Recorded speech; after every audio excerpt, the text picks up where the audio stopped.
Ikiwa leo ni Disemba 25, siku ya Alhamis, nakualika katika mfululizo wa masomo ya mwongozo wa kujifunza Biblia, robo ya 4 inayosema mafundisho ya imani kutoka kwa Yeshua.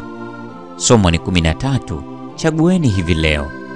Mada ya leo inasema kumaliza vizuri.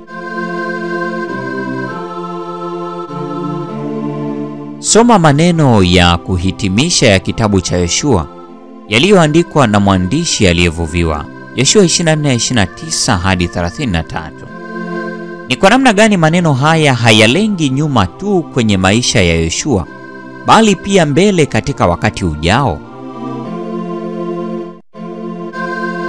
Katika hitimisho linalotoa taarifa juu ya vifo vya Yoshua na Eleazari, kuhani mkuu anafikisha kitabu cha Yoshua kwenye mwisho wenye kutafakarisha. Kwa kusimulia pamoja kuzikwa kwa Yoshua, kuzikwa kwa Eleazari na kuzikwa kwa mifupa ya Yusufu, mwandishi anaonesha tofauti kati ya maisha ya nje ya ile nchi na mwanzo wa maisha katika ile nchi. Hakuna haja ya kutangatanga tena. Mabaki ya kidunia ya viongozi si lazima yabebwe pamoja nao. Wazee walizika jamaa zao katika pango. Mwanzo 23:13 na 19, Mwanzo 25:9 na 10. Kwenye shamba lililonunuliwa huko Shekemu, Mwanzo 33:19. Sasa taifa linazika viongozi wake katika eneo la urithi wao wenyewe, hivyo kuwa na hisia ya kudumu. Ahadi walizopewa wahenga zimetimia. Uaminifu wa Yehova unajumuisha uzi wa kihistoria unaounganisha kizazi cha Israeli kwa sasa na siku zijazo.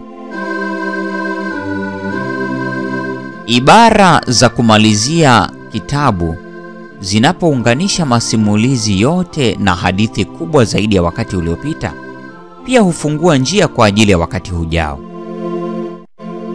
Aliyekuwa askofu mkuu Bwana George Carey, katika hotuba kuu iliyotolewa katika kanisa la Holy Trinity, yaani Utatu Mtakatifu, alitangaza kwamba kanisa la Anglikana lilikuwa limebakiza kizazi kimoja litoweke.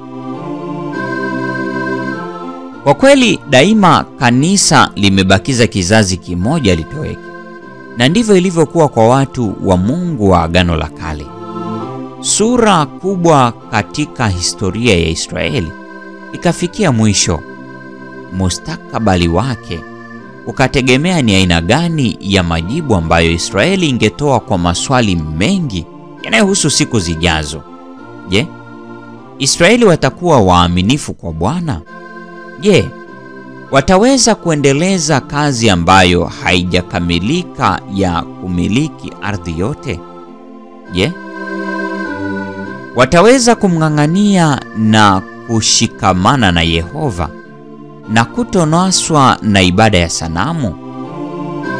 Kizazi chini ya Yoshua kimekuwa aminifu kwa Bwana, lakini je, kizazi kijacho kitadumisha mwelekeo huo huo wa kiroho ambao umefuatiliwa na kiongozi wake mkuu? Kila kizazi kinachofuatana cha watu wa Mungu kikisoma kitabu cha Yoshua lazima kikabili maswali hayo hayo. Mafanikio yao yanategemea asili ya majibu wanayotoa katika maisha yao ya kila siku na jinsi yanavyohusiana na kweli walizorithi. Yoshua kama Paulo alivipiga vita vilivyo vizuri. Timotheo wa pili sura ile ya 4 ya 7. Ni nini kilikuwa ufunguo wa mafanikio ya Yoshua? Je, ni maamuzi gani unayohitaji kufanya leo ili umalize na uhakika huo huo wa wokovu? Hii ni Disemba 25, siku ya Alhamis. Kumaliza vizuri. Na huo ndio mwisho wa tafakari ya somo hili siku ya leo. Neema ya Bwana wetu Yesu Kristo, pendo la Mungu na ushirika wa Roho Mtakatifu nasi sasa na hata milele. Amina.